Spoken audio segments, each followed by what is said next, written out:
우리 지난번에 예수의 죽음 원하려고 하다가 못했습니다. 그래서 사실 지난번에 그 강의안이 있어야 이게 되거든요. 안 가지고 오셨죠? 그래서 감사합니다. 그래서 우리 지난번에 강의안 가지고 우리가 하도록 하겠습니다. 근데 여러분 아시는 것처럼 이거 두 개를 제가 2시간에 다 안에 못 합니다, 진짜로. 근데 일단은 요약하고 이래서 건너뛰는 것도 많고 이렇게 해서 근데 핵심만 몇 가지 집중적으로 조금 이렇게 하려고 합니다. 아마 그렇게 해도 충분히 예수의 죽음에 대한 이해가 이루어지리라 믿습니다. 먼저 지난번에 강의안 가지고 우리 먼저 시작하도록 하겠습니다. 우리 기억나시는지 모르겠지만 예수님은 하나님의 나라를 선포하러 오셨습니다.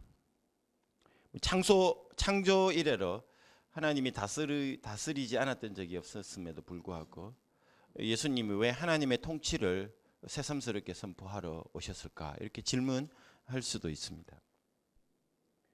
하나님의 섭리적인 다스림이 창조 이래 계속되었지만 그래도 하나님의 통치가 선포되어져야 한다고 믿었던 이유는 두 가지 때문에 그랬습니다. 하나는 하나님의 통치가 없었기 때문이 아니라 하나님의 통치를 거역하는 죄악의 세력 때문에 그랬습니다.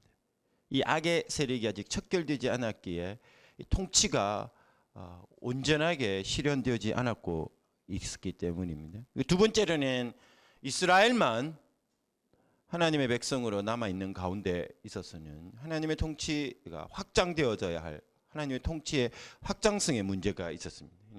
이스라엘을 통해서 하나님이 하려고 했던 하나님의 통치의 확장은 이방인들까지 연장되어져야 한다는 게 구약의 입장이었습니다. 그래서 이 두 가지 문제, 하나님의 통치를 거역하는 악의 세력, 그 다음에 하나님의 통치가 지역적 한계성 가지고 여전히 실현되고 있었던 이 문제, 그러니까 초월적인 문제와 지역적 한계성의 이 두 문제가 엄연한 사실로 있었기 때문에 예수님이 새삼스럽게 종말론적인 하나님의 통치를 선포하셨던 겁니다. 그 말 안에는 악의 세력이 이제 끝장날 때가 되었고 그 다음에 이스라엘을 통해서 하나님이 하려고 했던 지역적 확장성이 이제 실현되어질 때가 되었다라는 거죠. 근데 이것이 제가 지난번 두세 번의 강의를 통해서 여러분들한테 전해주려고 했던 바였는데 근데 이제 문제는 예수의 죽음과 관련해서 하나님의 선한 통치를 이 땅에 선포하러 온 예수가 악의 세력을 멸하기보다는 악의 세력에 의해서 죽어버렸습니다. 그러면 하나님의 통치자의 실패일까요? 성공일까요? 이게 질문이었습니다. 악을 멸하러 온 예수가 악의 세력에 멸함을 당해버린 게 바로 죽음입니다. 예수의 죽음은 메시아적 사역의 성공일까요? 아니면 실패일까요? 이 질문이 우리에게 남아 있습니다. 그리고 또 하나는 이거는 답이 될 수 있을지 모르겠지만 아마 추후에 또 여러분 생각해 볼 수 있는 문제인데 예수님은 사역 기간 내내 자신의 사역의 범위를 이방인에게까지 확장하려는 데 있어서 그렇게 즐거워하지 않았습니다.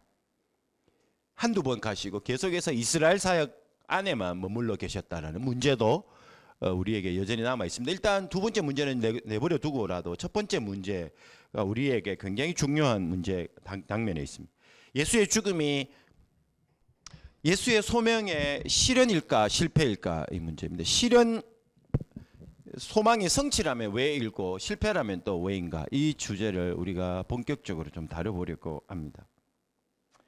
그러기 위해서는 우리가 먼저 알아야 될 것은 예수의 죽음을 이해하려면 예수가 누군지를 알아야 됩니다. 그래야 예수의 죽음의 의미를 이해할 수가 있는 겁니다. 예수가 누군지를 알려면은 예수님에 대해서 흔히 부여졌던 칭호인 메시아에 대한 칭호로 시작이 되어져야 돼요.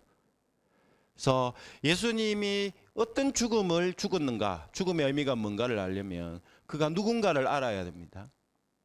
근데 그가 누군가를 알려면은 제일 첫 번째 출발점이 메시아입니다. 왜냐하면 우리가 알고 있는 것처럼 예수는 메시아로 이해되어졌고 또 선포되어졌기 때문에 그렇습니다.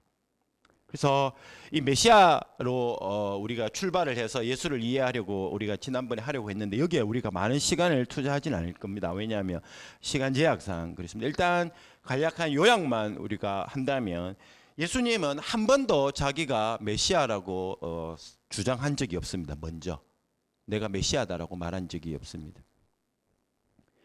그리고 주위 사람들이 예수를 메시아, 크리스토스 뭐 이렇게 그리스도 혹은 메시아로 이야기할 때는 오히려 굉장히 예수님이 그거를 조심시키고 있는 것도 우리가 볼 수가 있습니다. 그리고 베드로, 특히 베드로가 예수님이 메시아다 이렇게 고백했을 때는 예수님이 베드로에게 침묵시키고 아무에게 아무 말도 하지 마라라고 입 다물게 만들었습니다. 그리고 복음서에 보면 특히 마가복음에 보시면 예수님이 자신이 메시아라는 것을 그럼에도 불구하고 인정하는 부분이 두 군데가 나옵니다. 하나는 대제사장이 신문할 때, 우리가 조금 이따가 죽음과 관계돼서 볼 건데, 대제사장이 신문하면서 당신이 메시아인가 이렇게 질문했을 때 예수님이 에고 에이미 이렇게 답을 하셨습니다. 내가 그다 이렇게 이야기하셨습니다. 에고 에이미는 나다 이렇게 말이거든요. 이 경우에도 예수님이 먼저 내가 그리스도다라고 말하지 아니하고 누가 물으면 그냥 에고 에이미 내다 이렇게 이야기를 하신 정도였습니다. 그리고 나서는 곧바로 예수님이 인자가 하늘 구름을 타고 등등등등 이야기하면서 다시 메시아로서의 자기 칭호에만 만족하지 아니하고 다시 인자 이야기로 넘어갑니다. 그리고 나서 빌라도에게 끌려갔을 때 빌라도가 예수님에게 당신이 유대인의 왕이요 이렇게 질문했을 때도 예수님이 헬라어로 쉴레게이스 이렇게 말하는데 당신이 말해서라고 개역개정은 번역하고 조금 더 우리가 새롭게 번역하면 당신이 말한 그거는 당신의 말이요 이렇게 우리가 이해할 수도 있습니다. 쉴레게이스 이런 말 자체가요. 뭐 어쨌든 간에 그거는 번역의 문제는 나중에 다룰 거고요. 어쨌든 간에 유대인의 왕 그리스도는 어떤 동의어로 사용되어졌기 때문에 예수님이 유대인의 왕이라는 질문에 대해서도 예수님이 여전히 소극적으로 당신의 말이다 이렇게 이야기를 했다고 볼 수 있습니다. 이처럼 예수님이 단 한 번도 자기가 그리스도다 이렇게 소개한 적이 없습니다. 대신에 예수님은 끊임없이 자기를 누구로 소개했는가 하면 인자, 호히오스투 안스로프 이렇게 말했죠. 그 사람의 그 아들. 이게 예수님의 자기 칭호입니다. 예수님이 입만 열면 자기를 그 사람의 그 아들 이 표현으로 계속 사용하고 있습니다.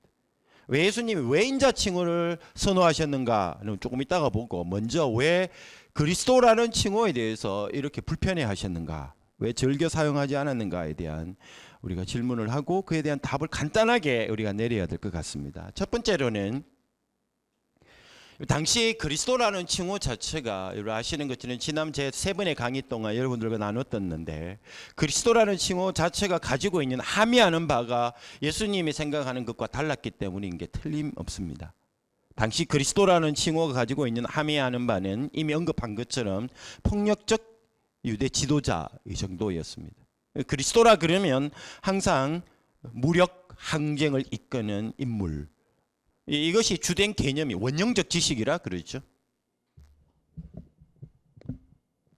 여기서 원형적 지식이 나왔는데요. 이게 원형적 지식이라는 말은 인지언어학적인 용어입니다. 이게 원래는 어떤 개념으로 쓰여지는가 하면 모든 세상에서 사람들이 의사소통할 때 보면은 한 단어를 가지고 의사소통을 하지만 단어는 의미를 가지고 의미를 드러내지는 않습니다. 의미를 포함하고 있죠. 그렇기 때문에 어떤 사람들끼리 같은 단어를 쓰지만 오해가 생기는 겁니다. 그 말은 뭔가 하면 그 단어에 대한 의미를 다른 개념들을 여러분들 각자가 가지고 있기 때문에 그렇습니다. 그런데 한 문화권에 있는 사람들이 한 단어를 가지고 소통이 이루어지려면 그 단어에 대해서 원형적 지식이 있어야 됩니다. 그래야만 그게 소통이 이루어지거든요. 예를 들면은 한국 사람들에게 과일 한 3가지만 이야기해서 적어보라 그러면 제가 봤을 때 지금도 거의 98%는 거의 다 똑같을 겁니다. 딱 생각해 보세요. 과일 3개. 그 말 제가 어디 가든지 말하면 사과, 뭐 배, 그다음에 감, 뭐 복숭아, 뭐 이런 거 그렇죠? 시간마다 좀 달라요. 거의 다 똑같습니다. 새 이야기 해보라 그러면 또 원형적 새들이 나옵니다. 새 3가지 생각해 보세요. 어디든지 참새는 나옵니다. 펭귄 이러지는 않아요. 공작도 새인데 이렇게 생각하지는 않습니다. 근데 한국 사람들은 새에 대한 원형적 새들이 있습니다. 과일도 원형적 새가 있고요. 이제 이것 때문에 소통이 이루어지는 거죠. 이거는 78년도에 로시라는 이제 언어학자가 이야기했던 이론인데 이거는 일단 내버려 두고요. 그래서 당시에 예수님 시대 때 그리스도라 그러면 그들이 가지고 있던 원형적 지식들이 있었어요. 그게 바로 아까 이미 언급한 것처럼 폭력적 저항 운동을 이끌어가는 지도자. 그렇기 때문에 예수님이 만일에 자기가 그리스도라는 이 용어를 가지고 소통을 했다면 그들이 자기를 오해할 수 있었다고 생각했기 때문에 예수님은 피했다 이렇게 볼 수도 있습니다. 그런데 이런 주장에 대해서 우리가 문제가 생길 수가 있습니다. 왜냐하면 나중에 대제사장이 의도적으로 예수님을 낚아채기 위해서 당신이 그리스도인가 이렇게 묻습니다. 그 대제사장의 의미는 그리스도라는 질문을 했을 때 그가 말하는 바는 당연히 뭘까요? 폭력적 저항 운동 하는 지도자가 이렇게 물었는 겁니다. 예스라고 말하면 예수님은 어떻게 되는가 하면 빌라도에게 넘겨지는 겁니다. 예수님은 그건 함정이죠. 그런 메시아가 아니에요. 예수님은. 왜냐하면 한 번도 자기를 그리스도라고 말한 적이 없기 때문에 그렇습니다. 그런데 이때까지는 예수님이 주저주저하고 베드로에게도 입 다물으라고 했는데 예수님은 대제사장이 덫을 놓으면 그걸 그냥 덥석 물어버립니다. 그리고는 곧바로 빌라도에게 넘겨지죠. 그래서 나중에 보면 예수님은 평상시에는 아니다가 결정적으로 함정에 빠질 때는 그걸 받아들이는 이 이상한 아이러니가 일어나기도 합니다. 그건 나중에 우리가 보게 되고요. 우선 여기서 다시 되돌아오면은 이 오해 때문에 예수님은 그 용어를 피했다라는 게 우리가 첫 번째이고, 두 번째로는 이러다가 이거 진짜 이거 또 시간이 자꾸 가가지고 제가 너무 불안합니다. 어쨌든 간에 두 번째로는 당시 메시아라는 칭호, 그리스도라는 칭호가 가지고 있는 함의하는 바가 예수님이 생각하는 그리스도 혹은 메시아가 가지고 있어야 되는 바와 다르기 때문에 아니 포함하지 않았기 때문에 예수님이 주저했다고 볼 수 있어요. 첫 번째로는 예수님이 원치 않았던 개념이 그 안에 함의되어졌기 때문에, 그리고 두 번째로는 포함되어져야 할 내용이 그 시대에는 포함되어져 있지 않았기 때문에 예수님이 그 영어를 받아들이지 않았다고 볼 수가 있습니다. 그 두 번째가 뭔가 하면 당시에 그리스도라는 칭호 안에는 신적 정체성이 없었습니다. 하나님의 아들이라는 용어 안에도 신의 아들이라는 용어 자체가 개념이 없습니다. 구약 성경에도 그렇고요. 특히 중간기 문헌, 유대 문헌의 안에도 하나님의 아들은 전부 다 이스라엘 혹은 이스라엘의 왕 혹은 메시아, 일관적인 메시아에게 부여되어졌지 신의 아들, 신적 정체성의 개념이 하나님의 아들 개념에는 없었습니다. 그렇기 때문에 예수님은 그리스도라는 칭호를 절개하지 않았던 이유가 있어야 할 개념이 그 안에 있지 않았기 때문이라고 볼 수가 있습니다. 왜냐하면 복음서 내내, 사복음서 안에는 예수님에 대한 정체성 자체가 단순히 인간적 메시아 그 이상의 정체성을 계속 암시하고 있었기 때문에 그렇습니다. 그래서 예수님은 그리스도라는 칭호 자체를 택하지 않았다고 볼 수가 있습니다. 그런데도 이야기했는 것처럼 택하지 않아야 살 수 있는 마당에 예수님은 의도적으로 그거를 미끼를 잡아버립니다. 그건 나중에 우리가 보게 되고, 그것 때문에 예수님은 죽게 됩니다. 나중에 우리 보게 되겠지만 대제사장이 예수님에게 당신이 찬송받을 이의 아들 그리스도냐 이렇게 물어. 찬송받을 이는 하나님이거든요. 찬송받을 이의 아들 그러면 하나님의 아들이죠. 그건 다르게 말하면 그리스도와 동의어입니다. 신의 아들이라는 개념이 아니고요. 대제사장은 신의 아들이냐라는 의미를 가지고 물었는 게 아닙니다. 그 당시에는 하나님의 아들이 신의 아들이라는 개념이 포함되어 신적 정체성을 가지고 있는 아들이라는 개념 자체가 없었기 때문에 그렇습니다. 그래서 대제사장은 당신이 찬송받을 이의 아들 그리스도 이걸 동의어로 사용해서 물었는 거죠. 이렇게 물었을 때 예수님은 아까 제가 말했는 건 에고 에이미, 에고는 나, 에이미는 이다 이런 뜻이거든요. 나다 이렇게 질문했는 거죠. 근데 만일 거기서 헬라어 부정어가 뭔가 하면 우입니다. 우. 이게 영어로는 no 혹은 not 이런 말인데, 만약 예수님이 우만 붙였어도 예수님은 죽음에 빠져들지 않을 수도 있었습니다. 근데 예수님은 의도적으로 그 우를 사용하지 아니하고 그냥 에고 에이미 이렇게 이야기하시면서 그 죽음을 그대로 받아들이십니다. 그런 메시아가 아닌데도 그걸 받아들여요. 그걸 에고에임이 이렇게 말했는 순간에 어떤 죽음이 그를 기다리고 있는 걸 알고 있어요. 반역자의 죽음이죠. 반역자가 아닌데도 예수님은 반역자의 죽음을 받아들입니다. 굉장히 중요한 선택을 예수님이 하신 거죠. 그 이유도 있고요. 어쨌든 간에 우리 좀 이따가 보게 될 거고, 이처럼 이 예수님은 그리스도라는 칭호를 이 두 가지 이유 때문에 즐겨 사용하지 않으시고 대신에 호히오스투 안스로프라는 그 사람의 그 아들이라는 칭호를 대신 사용하십니다. 그래서 지난 세기 한 백년 동안 이 호히오스투 안스로프 그 사람의 그 아들이라는 용어가 뭔가, 도대체 왜 예수님은 이 용어를 그렇게 즐겨 사용하시는가에 대한 논의들이 굉장히 많이 있어 왔습니다. 이거는 뭐 쉽게 구할 수가 있습니다. 보통 아람어로는 그 사람의 그 아들은 아람어로 말하면은 뭐 보통 자기 자신을 가리켜 나를 가리킬 때 그 사람의 그 아들 아람어가 사용되어졌다라는 거죠. 그래서 예수님은 인자를 가지고 나다라고 의미를 했다, 이렇게 주장하는 학자도 있었고, 그리고 또 아람어에는 그 사람의 그 아들 인자가 인간, 뭐 인류, 사람 이런 뜻도 포함되어졌기 때문에 예수님은 자기를 인류 뭐 혹은 인간, 사람으로 지시하기 위해서 인자라는 용어를 사용했다, 이렇게 주장하는 학자도 굉장히 또 많이 있었습니다. 근데 최근은 아니죠.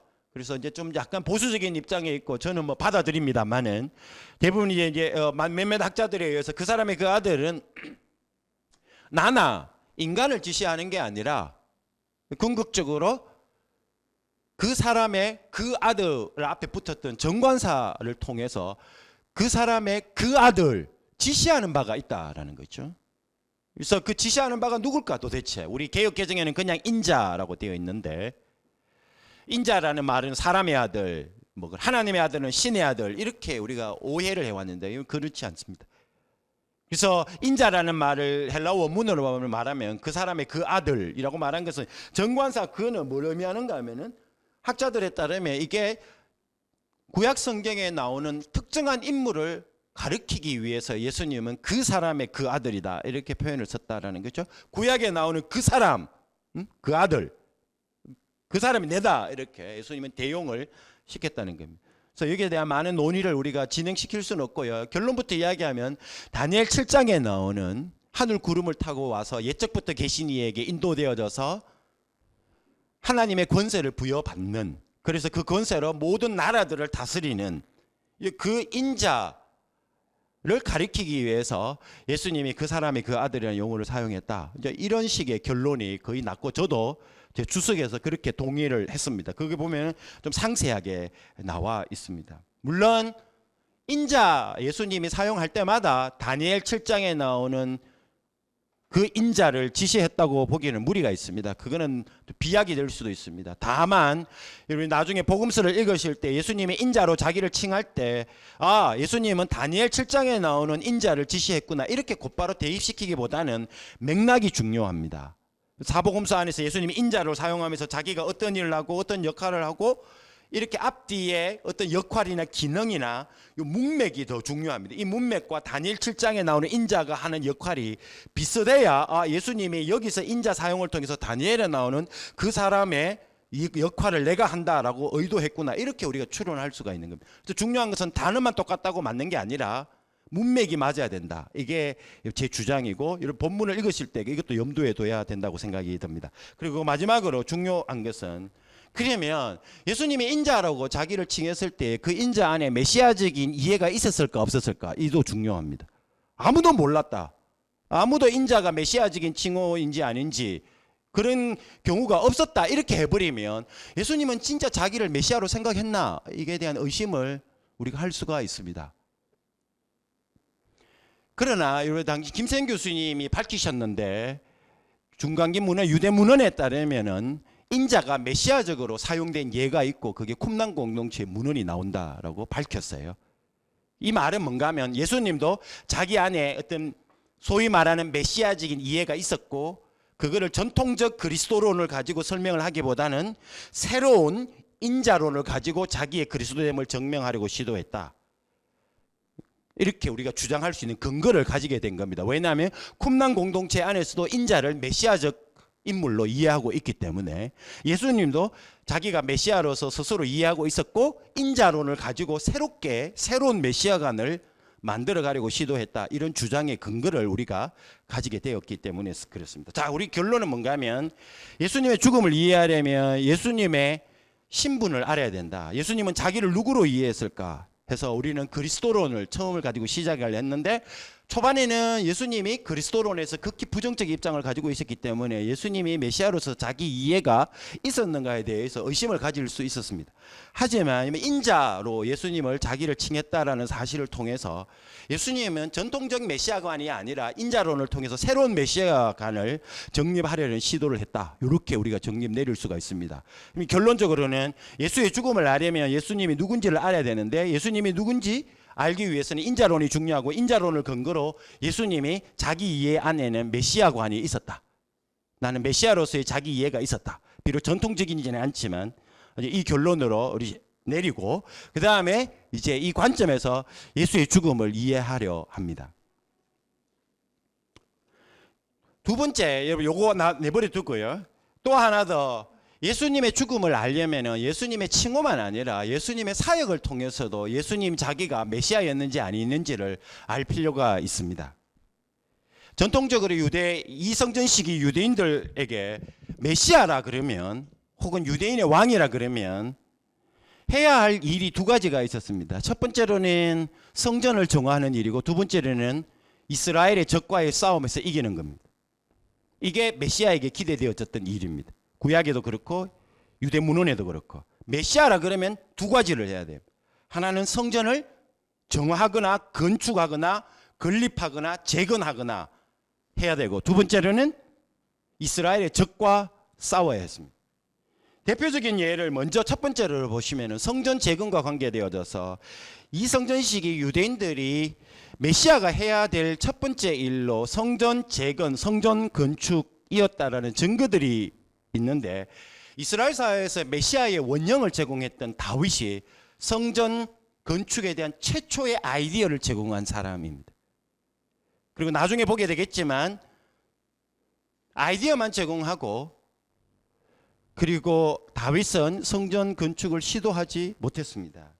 그리고 나단에 따르면 누가 다윗의 아들이 되고 누가 하나님의 아들이 되는가 하면 다윗의 아들로서 성전을 건축할 인물이 바로 하나님의 아들이 된다고 사무엘하 7장에 이야기를 하고 있습니다. 나단은 다윗에게 당신이 성전을 건축하지 못하지만 당신의 아들이 성전을 건축할 것이고 그가 하나님의 아들이라 불려지게 될 것이라고 이야기를 했습니다. 이스라엘 사회에서 메시아의 원형을 제공한 다윗의 아들이 성전을 건축하는 자이고 그가 곧 하나님의 아들이 될 것이라는 겁니다. 이 세 가지가 다 나옵니다. 성전 건축자, 다윗의 아들, 하나님의 아들. 이게 사무엘하 7장에 나오는 이야기입니다. 여기서부터 시작되어집니다. 이스라엘 사회에서 다윗의 아들, 하나님의 아들, 그리스도, 이스라엘 왕의 정통성은 어디서 얻을 수 있는가 하면 성전 건축을 통해서 정통성을 얻을 수 있습니다. 우리나라 대한민국에서는 대통령이 되려면 그 정통성을 어디서 부여받습니까? 투표죠. 국민의 지지를 받아야 됩니다. 마찬가지로 이스라엘 사회에서 메시아, 이스라엘의 왕이 되려면 성전을 건축을 해야 됩니다. 이게 사무엘하 7장에 나오는 이야기였습니다. 그 이후에 다니엘이 아이디어를 제공했고 솔로몬이 건축을 했고, 그 이후에 이스라엘 사회에서 가장 유명한 요시아와 느헤미야 역시 성전 건축, 성전 재건, 성전 정화로 유명한 왕이 되었죠. 가장 선한 왕이 되어진 이유도 성전 재건 때문에 그래 됐습니다. 그 이후에 바벨론 포로로 잡혀갔다가 돌아온 다윗 계열의 왕이 제일 먼저 했던 일이 바로 스룹바벨이 했던 일이 뭘까요? 성전 재건입니다. 그리고 더 나아가서 나중에 2세기 중반 때에 시리아 왕 안티오쿠스 4세 에피파네스가 이스라엘 성전에 돼지 피를 뿌리고 제우스 제단을 쌓았을 때 마카비 전투가 일어났습니다. 이 마카비 전투로 인해서 이스라엘과 시리아 사이에 전쟁이 벌어졌는데, 이 전쟁에서 승리를 이끈 마띠아 형제들이 시리아를 성전에서 몰아내고 왕조를 세웠습니다. 하스모니안 왕조. 새로운 왕조를 세운 정통성을 어디서 인정받았는가 하면은 하나님의 성전에서 이방인의 군합발을 지웠을 때였습니다. 헤롯 역시 요세푸스에 따르면 끊임없이 자기가 이두메인이라는 그리고 반쪽 유대인이라는 오명을 지우기 위해서 최고로 노력했던 게 성전 건축이었습니다. 그리고 요세푸스의 기록이 보니까 헤롯이 성전을 건축하면서 자기가 마치 다윗의 아들 솔로몬인 것처럼 주장을 했다라는 기록도 나와 있습니다. 자기가 진짜 다윗의 아들이라는 거죠. 무엇을 통해 증명하려고 했는가 하면 성전 재건을 통해서 그 일을 증명하려고 했는 겁니다. 그리고 제1차 유대전쟁 모든 자칭 메시아들이 한 가지로 집중했던 일이 뭔가 하면 성전에서 로마 군합발을 지우는 거였습니다. 제2차 유대전쟁 때 지도자였던 시몬 바르코 시바 역시 132년도의 전쟁을 일으켜서 토기 2년 동안 로마인들을 성전에서 몰아냈습니다. 그리고 동전을 주조했는데 그 동전의 그림에 보면 성전 정문이 그려져 있습니다. 그리고 성문 중 꼭대기에는 다윗의 별이 그려져 있습니다. 그리고 둘레에 보면 예루살렘 구속 2년째 이렇게 되어 있습니다. 이름이 자기 시몬 바르코바 이렇게 적혀 있고요. 별은 다윗의 별입니다. 성전이 그려져 있는 것은 성전이 회복되어졌다는 겁니다.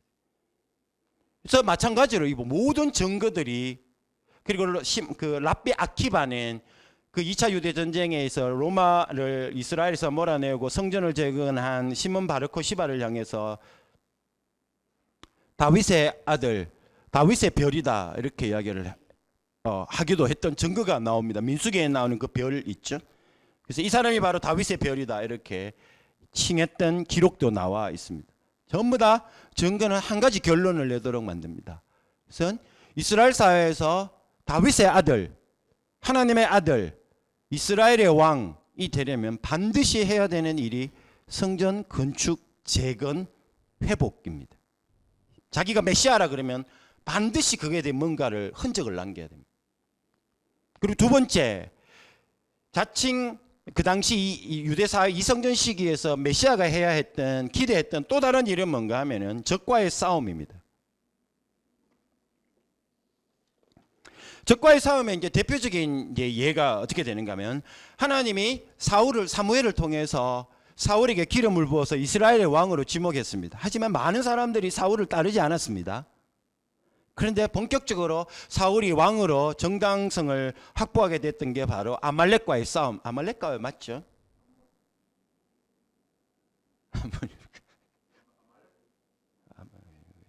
암몬입니까? 아말렉입니까? 아, 예. 근데 결정적인 지도자로 부상하게 된 것은 아말렉과의 싸움이죠.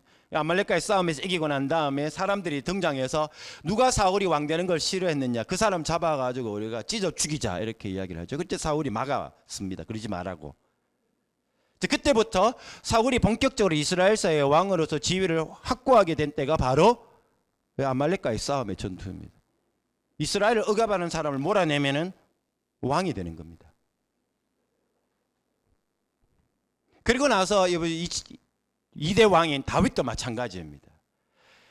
이스라엘 사회에서 다윗의 위치가 급부상하게 된 게 바로 골리앗을 이기고 난 다음에 사울이 죽인 자는 천천히 다윗이 죽인 자는 만만이다. 그때부터 새가 기울어졌습니다. 사울은 나가지 못했는데 다윗이 나아가서 블레셋 군대를 물리쳤습니다. 그때부터 사울이 이스라엘의 왕으로 등극하기 시작합니다. 기름 부었다고 다 이루어지는 게 아니고요. 기름 부음을 받은 이스라엘의 왕이 해야 할 일이 있어요. 적을 몰아내는 겁니다. 이게 다르게 말하면 구속이죠. 구속은 해방입니다. 억압에서 빼내는 걸 말합니다. 이게 구속이에요. 이스라엘의 메시아가 해야 되는 일이 바로 구속입니다. 그래서 시몬 바르코바 같은 경우도 2차 유대전쟁 일으켜서 로마로부터 이스라엘을 해방시키고 난 다음에 동전에 보면 예루살렘 구속 2년째 이렇게 적혀 있습니다. 이성전 시기의 구속이 이런 식으로 이해되어진 겁니다. 이스라엘의 적을 몰아내고 이스라엘을 해방시키면 구속이 이루어졌다 이렇게 이야기를 합니다. 자, 다시 되돌아가서 다윗도 마찬가지입니다.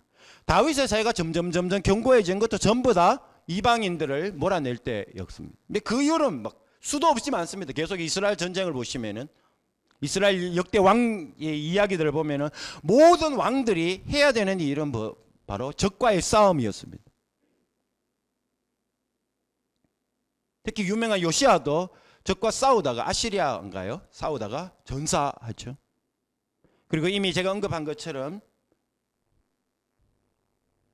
하스모니아 왕조를 세웠던 마띠아 형제들 역시도 시리아를 몰아내고 왕조 건립 정통성을 확보하게 된 겁니다. 헤롯도 왕으로 부상하기 이전에 주변에 있던 파르티아, 나바티아인들을 이스라엘 땅에서 엄청나게 몰아냈다라고 요세푸스가 기록을 하고 있습니다. 그리고 1차 유대전쟁이 일어날 때쯤 해서 요세푸스에 따르면 자칭 메시아들 5-6명이 있었는데 이들이 전부 다 했던 일들이 바로 로마와의 싸움이었습니다. 2차 유대전쟁 때 라삐 아키바에 의해서 메시아라고 칭함을 받았던 시몬 바르 코시바 역시 메시아라는 칭호를 부여받았던 이유가 이스라엘에서 로마를 몰아냈기 때문에 그렇습니다. 이것은 이성전 시기에 유대 사회에서 메시아가 해야 되는 두 번째 일이 무엇인지를 가르쳐 줍니다. 그거는 이스라엘의 적과의 싸움에서 이기는 겁니다. 이걸 다르게 말하면 이스라엘을 해방시키는 거죠. 정리하면 이성전 시기에 유대 메시아라면 해야 할 두 가지가 있었습니다. 하나는 이스라엘 사회에서 종교적이고 정치적이고 신비로운 장소인 성전을 정화하는 일이고, 그리고 두 번째로는 이스라엘을 억압하는 적들을 몰아내어 이스라엘을 해방시키는 일이었습니다.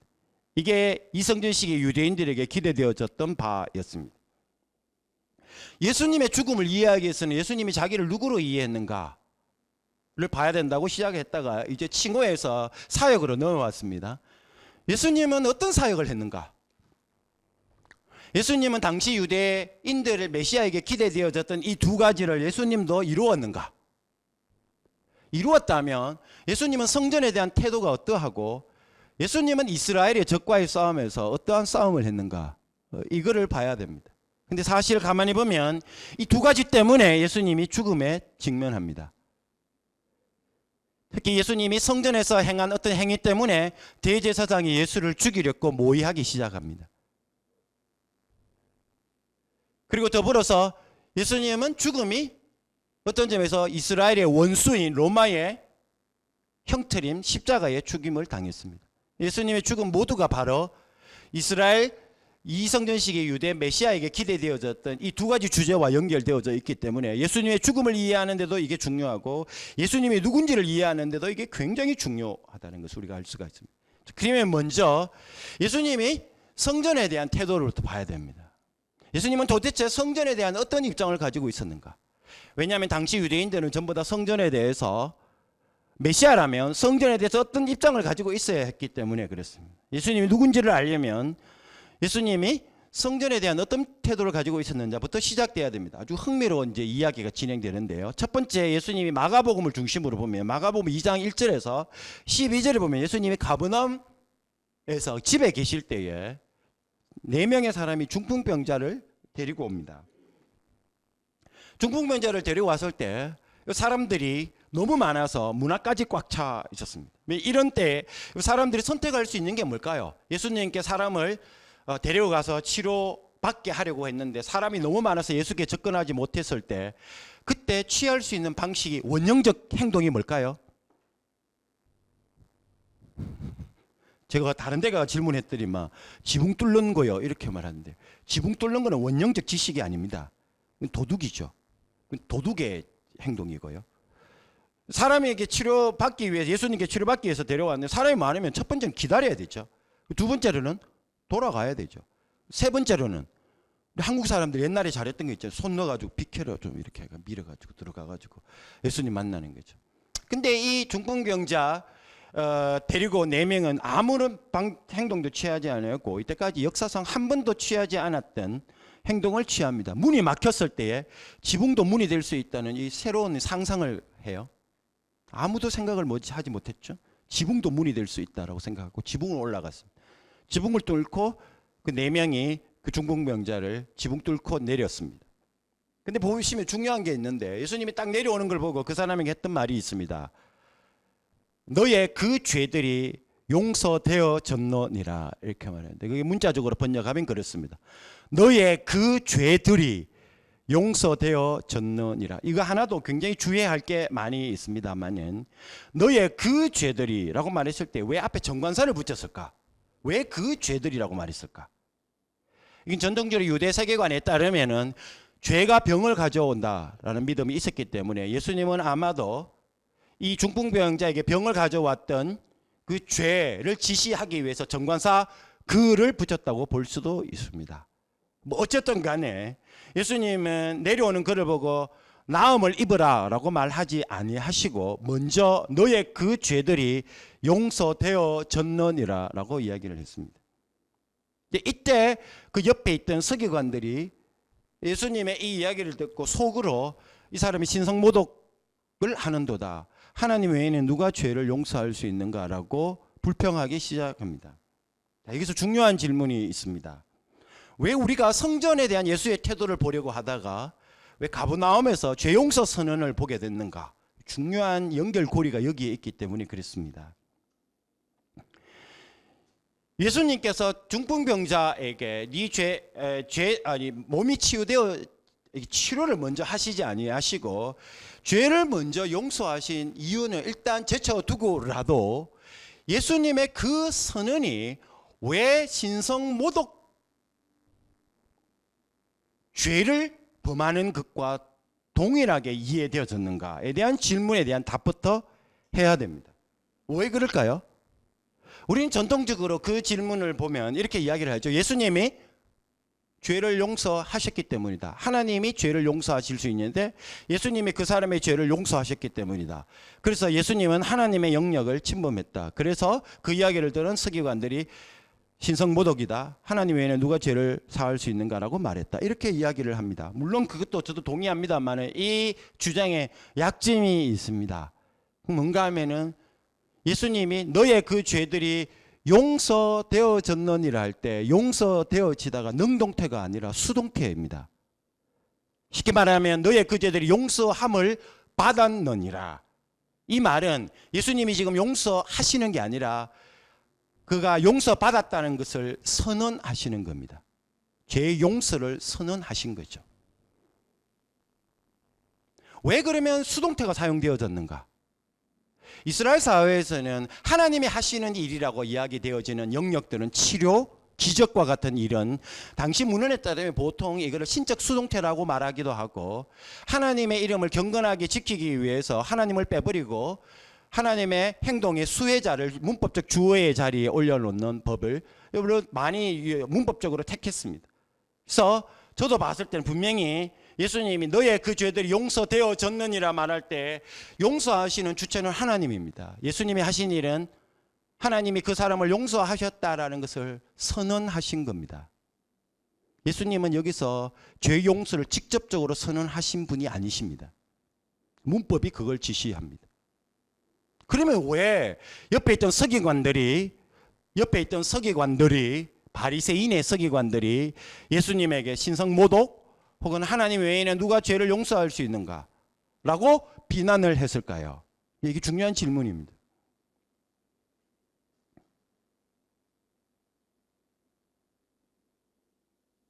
허리 한번 돌리실래요? 쉼 없이 지금 40분 동안 이야기를 해가지고 갈 길이 너무 멀어가지고요. 쉴 수가 없습니다 지금. 그거 조금 이따가 제가 이야기를 할게요. 그 부분 저거 이야기할게요. 지금은 허리만 좀 돌리시고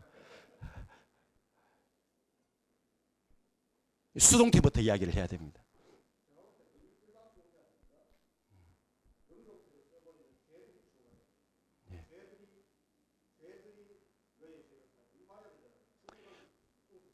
죄 용서는 하나님의 정권이라고 알려졌거든요.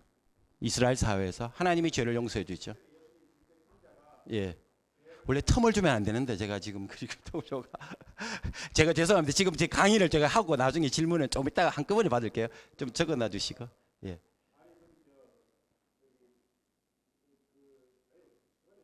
예, 그러니까요. 나중에 조금 이따가 질문해 주십시오.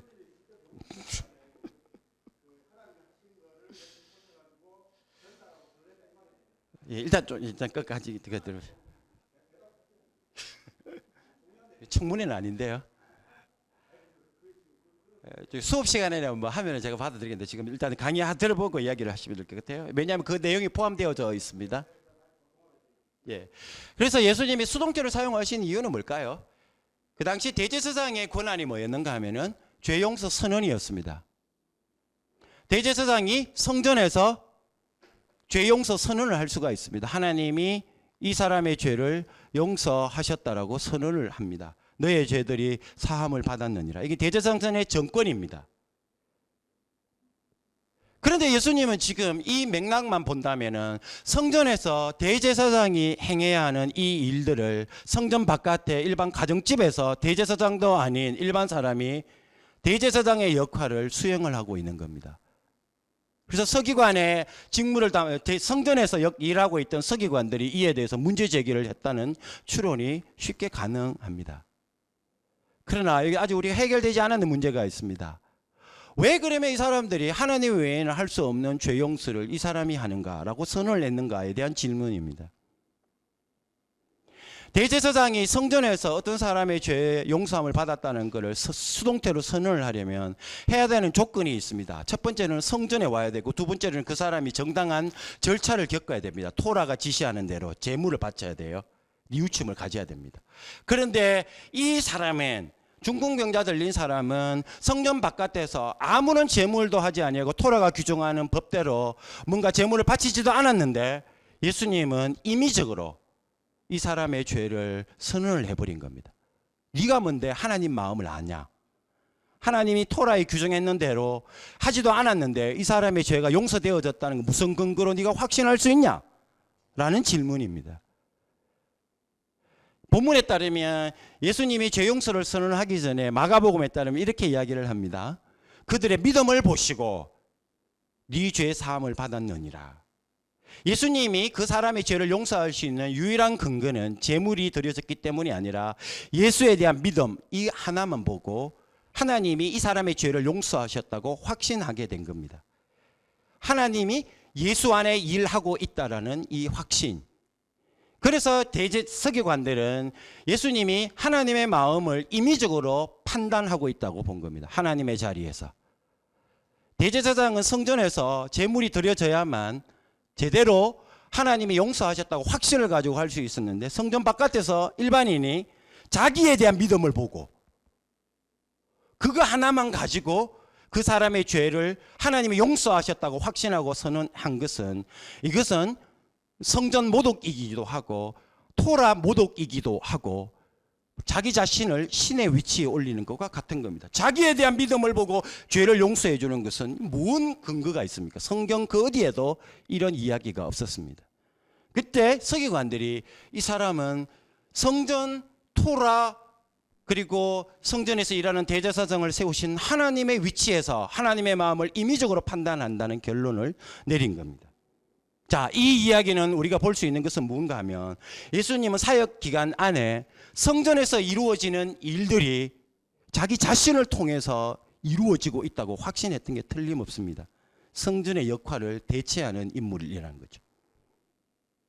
성전에서 제사를 지내야만 선언되어졌던 죄 용서가 성전 바깥에서 자기에 대한 믿음을 가지고 있는 걸 보고 하나님이 이 사람의 죄를 용서하셨다고 확신하고 선언하시는 예수는 성전을 모독하는 사람이었습니다. 자, 여기서 굉장히 중요한 질문이 있습니다. 당시 유대인들은 메시아가 오면 성전을 재건하리라고 기대했고, 다윗의 아들, 하나님의 아들은 성전을 건축하는 자라고 믿었는데, 메시아에 대한 이해를 가지고 있었다고 우리가 결론 내린 예수는 와서 성전의 역할 무용론까지 나아가는 듯한, 버젓이 저기에 성전이 있고 성전에서 일하는 일이 있고 제사가 있는데도 성전 바깥에서 자기에 대한 믿음을 보고 하나님이 이 사람의 죄를 용서하셨다고 확신하고 선언을 해버리는, 그때 도대체 이 메시아는 누굴까에 대한 의문이 들기 시작합니다. 이 사람은 메시아가 아니거나 거짓된 메시아라는 결론이 날 수밖에 없습니다. 더 나아가서 예수님의 두 번째 성전에 대한 태도를 볼 수 있는 두 번째 중요한 것은 뭔가 하면 예루살렘 입성입니다. 예수님이 예루살렘에 입성하실 때 6월절이 되어서 예루살렘에 입성하실 때 갈릴리에서 예루살렘 입성 바로 직전까지는 걸어오시다가 배 밖에 이르러서 제자 둘을 보내서 나귀를 데려오라 그럽니다. 낙이 새끼를 데려오라 그러죠. 그러면서 가면은 낙이 새끼가 매여 있는 것을 보고 풀어오느라. 근데 풀어올 때 옆에 있던 주인이 네가 왜 이것을 가지고 갔느냐 그러면 이 말을 하라 그래요. 주가 서시겠다 하라. 그러면 그 사람이 풀어줄 것이다 이렇게 말합니다. 이것에 대한 정통적인 해석이 두 가지입니다. 하나는 예언, 또 하나는 준비입니다. 이것은 준비라고 저는 봅니다. 예수님이 미리 나귀를 준비시켜 놓았다라는 거죠. 왜 나귀를 준비시켜 놓았을까요? 물론 이 말을 하면 주인과 교제가 이루어졌겠죠. 내 2명 제자를 보낼 테니까 그 제자가 이 말을 하면 당신은 그 나귀를 내게 좀 보내주십시오. 그리고 그 말은 뭔가 하면 암호예요. 주가 서시겠다. 이게 암호였습니다. 그래서 예수님은 그 용어로 제자들 보내고 제자들은 그 용어를 해서 나귀 새끼를 데리고 왔습니다. 예수님은 왜 미리 준비를 해놨을까요? 그 이유는 나귀 새끼를 타고 예루살렘에 입성해야 하는 중요한 상징적 이유가 있었습니다. 이 이야기의 모티브는 스가랴에서 나왔습니다. 스가랴는 아시겠지만 스가랴 선지자는 바벨론 포로 이후에 돌아와서 활동했던 선지자였습니다. 여호수아하고 스룹바벨하고 같이 성전 재건 운동을 일으켰던 선지자였습니다. 근데 이 스가랴가 선지자가 꿈을 꿨는데 환상을 보죠. 나중에 성전이 완공되어졌을 때에 어떤 일들이 일어나는가 하면 한 왕이 성전에 낙이 타고 들어오게 되리라고 봅니다. 그 8장에 나오죠.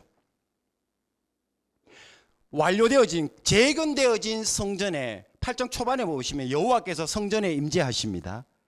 그리고 성전에 임재하신 여호와를 대변하기 위해서 이스라엘의 한 왕이 나귀를 타고 성전으로 들어온다라는 환상을 보고 스가랴가 기록을 하고 있습니다. 제가 봤을 때는 예수님이 예루살렘 입성 전에 나귀 새끼를 준비시켜 놓고 그걸 타고 입성하려고 한 이유는 육체적 피곤함 때문이 아닙니다. 바로 상징적 의미가 있기 때문에 그렇습니다. 그 상징적 의미는 스가랴가 이야기를 해줍니다. 본인이 바로 회복되어진 성전을 중심으로 다스리는 왕이다라는 이 중요한 상징적 의미를 나귀 새끼 타고 들어가는 행위를 통해서 드러내려는 시도였다라고 저는 확신을 합니다.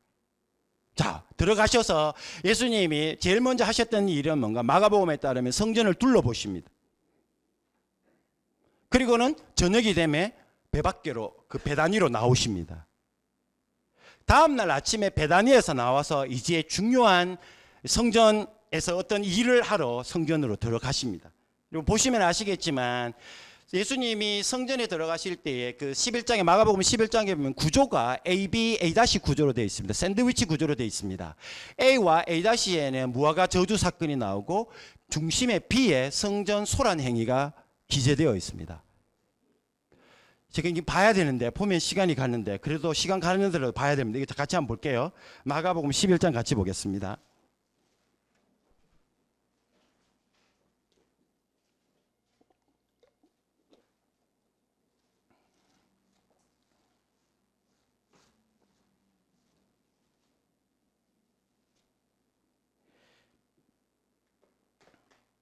마가복음 11장에 우리 한번 보십시다. 마가복음 11장에 12절부터 보시면 12절 14절이 A에 해당되어집니다. 무화과나무 저주 이야기가 나옵니다. 그리고 B는 15절부터 18절까지가 B입니다. 성전 소란 행위가 나옵니다. 그리고 20절부터 26절까지가 바로 A-입니다. 그 무화과나무 저주 이야기가 기록되어 있습니다. A, B, A- 구조로 되어 있습니다.